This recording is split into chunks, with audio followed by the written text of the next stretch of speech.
I'll tell you about us. We met him about a year ago on a website. He is 30 years old and a year younger than me. Michael charmed me from the first minutes. His wavy, long black hair, brown eyes, and dark skin all looked magical. I texted him first, we corresponded, and he invited me out. We sat in a restaurant, and then he unobtrusively invited me to go to his place. I said yes. Everything happened between us. He kissed me, stroked my legs, whispered affectionate words. It was a storm madness. It felt like he was having sex for the last time. I realized that he loves sex and most likely knows how to do it, and most importantly does not spare no effort. Perhaps his ardor is not due to temperament, but to passion. Then I went home, because I decided that it was more comfortable to sleep at home. I thought it was a one-time thing. Such great sex.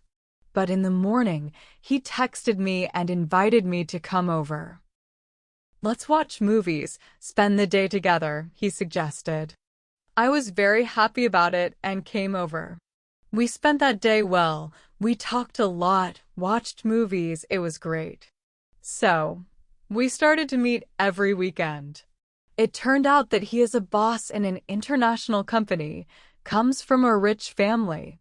He told me that he made an animal shelter in his city, donates blood for those who need it. He loves animals and tries to help everyone. He gave the impression of a very nice and kind guy. But with girls, he said, he couldn't build relationships. There were relationships, but they were short-lived, unfortunately. He said that one of his girlfriends wanted children. The second was much older. The third was too young. The fourth lived far away and they could not regularly meet. The fifth, his brain. He also said how much I liked him. And I wanted to show him that not all girls are cold and indifferent. All friends have already married and had children. Only he alone still does not do it. I began to feel sorry for him and thought or scandalized, as he described them to me. He did not give me flowers, I did not ask, but he apologized and said that he does not like romance and flowers and can give something more practical. He asked me, what would you like to get? He never gave girls gifts. I said it's just nice to get attention. I was being modest. He ended up giving me a jewelry box and we went to a restaurant. I told him he could count on me. I'd help him with anything and everything. In the end, I felt like I was doing too much for him, like he was a little kid and I was his mom. I began to notice that he became nervous and aggressive. He told me that he was angry because the hot water was turned off. Or he was angry at his subordinates, saying they were idiots. And he said to himself that he hated his skin. If it were white, I'd do better. But his skin was brown. I said, well, how can he think that? His brown skin is the most beautiful skin on earth. But gradually his anger began to be redirected to me. He didn't like that I didn't pronounce an English word correctly. I didn't cut the greens the same way, and so on. Then he had to have eye surgery, and I went to doctors with him, making arrangements for everything. He wanted help from me. I helped him. I thought, well, since this is the case, I'll help him one last time and that's it. But every time I left him, it was like I was high after sex. And every new day with him, I tried to entertain him, offered to go with him to interesting places, to show him something that he has not seen yet. Also, he sometimes asked me why I leave him so early. Why are you always busy? He asked. And I, on the contrary, tried not to burden him with myself. I doubted the prospects of our relationship. I did not impose. I did not see any special interest in me from his side. But then he continued to criticize me, nagging, offended. Claims and criticism from his side became very much. One day I decided I can't take it anymore. I do not like his claims, dissatisfaction. I texted him tonight. I have something to tell you. He got worried. He thought I had started talking to another admirer. We agreed to meet another day. In the morning I went to him. I got up the courage to talk to him. I told him that I decided to break up because I see that you are not happy with me. I don't want you to be unhappy. I want you to be happy, so I'm saying goodbye. He asked me if I had an admirer.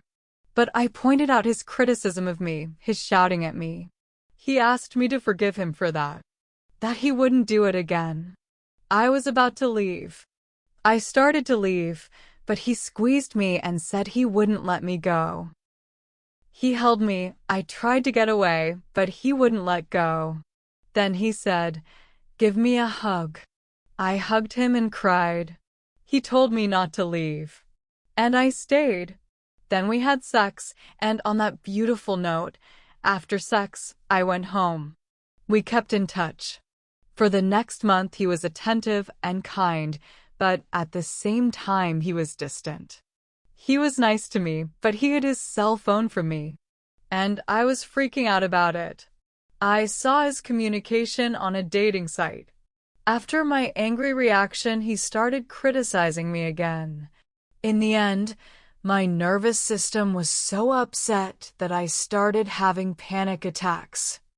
I realized that I couldn't leave, but I couldn't think of what to do. And I went to the neurosis clinic because I couldn't take it anymore. I was sick. Probably because I was feeling resentful and very afraid of losing him at the same time. And it's exhausting. I asked him to break up. He didn't say anything. We didn't communicate for a while. 2 weeks later, he writes as if nothing had happened and suggests we get a kitten. What does that have to do with us? We broke up, but he offered to be friends. That's a dubious offer. He's been trying all sorts of tricks to get me in his life. He didn't even forget the sex he kept offering me. And sometimes I said yes, but I wanted to break up. But he has some kind of power over me. I feel my weakness before him, my dependence. I feel his power. But still I broke up with him. I couldn't believe we broke up. It wasn't easy for me. After a month of sobbing, I was so angry. I got a better job than the one I had. I went to school. I thought about him all the time. I tried to forget him, but I couldn't. Everything was a blur.